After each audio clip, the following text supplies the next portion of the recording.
Assalomu alaykum aziz o'quvchilar. RoboSmart o'z platformasiga xush kelibsiz. Bugun biz C++ dasturlash tilini o'rganuvchi kursimizda C++ operatorlarini qanday qilib robototexnikada qo'llanishi bilan tanishamiz va amaliy loyihalarimizni boshlaymiz.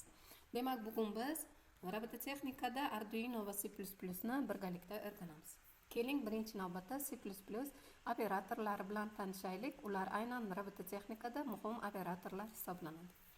Birinchi o'rganadigan operatorimiz delay operatori.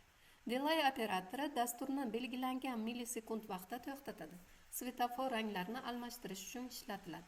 Yoki umuman bu yerda ranglarni almashtirish, kutish rejimini hosil qilish uchun kutish operatori delaydan foydalaniladi. Keyingi operatorimiz bu chiqish operatori. Arduino piniga high 5 volt yoki low 0 volt signal yuboradi.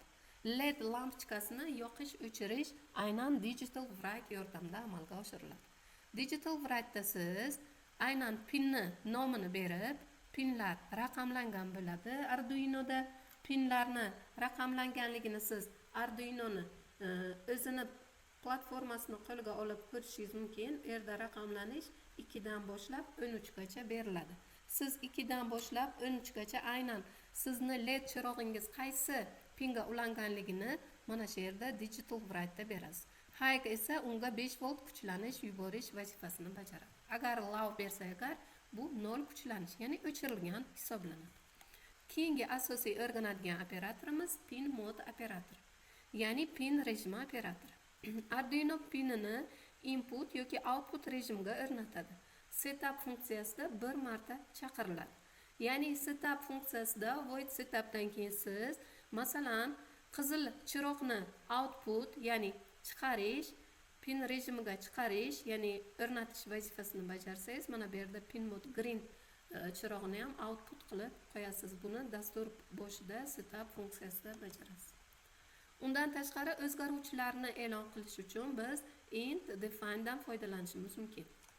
O'zgaruvchi va konstanta deb e'lon qilish uchun aynan int yoki define dan foydalanamiz.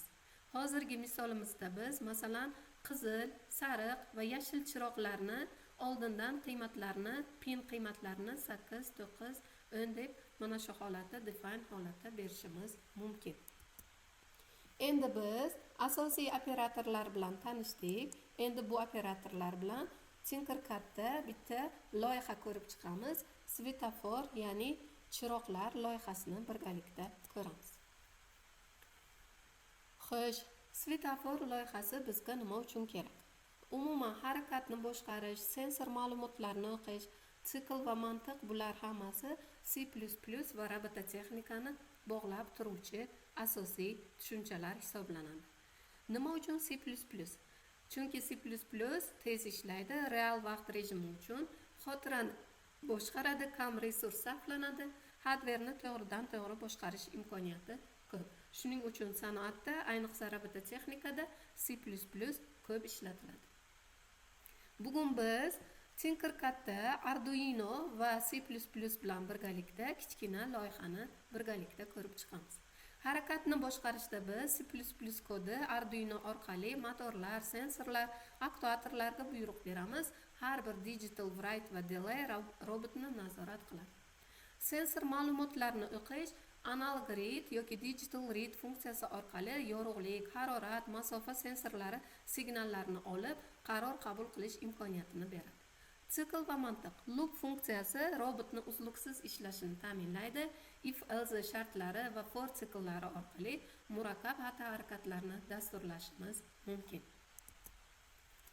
Endi amaliy loyihamizga o'tamiz. Bugun biz Tinkercad simulятsion o'quv platformasida biz Arduino Uno platasi yordamida C++ ni amaliy loyihalarda qo'llashni birgalikda ko'rib chiqamiz. Ungacha sizga Tinkercad va Arduino Uno haqida ozgina ma'lumot berib o'tsam. Tinkercad bu bepul onlayn simulyator platforma hisoblanadi. O'rnatish shart emas, shunchaki Tinkercadga kirib, u yerdan ro'yxatdan o'tsangiz yetarli. Arduino simulyatsiyasi haqiqiy platforma bo'lmasa ham kod yozib, sxema qurib sinash imkoniyatini beradi va bu xavfsiz.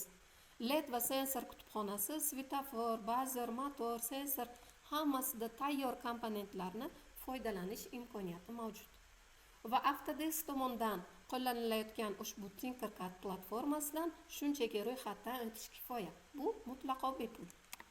Endi Arduino Uno mikro platformasi haqida sizga ma'lumot beray.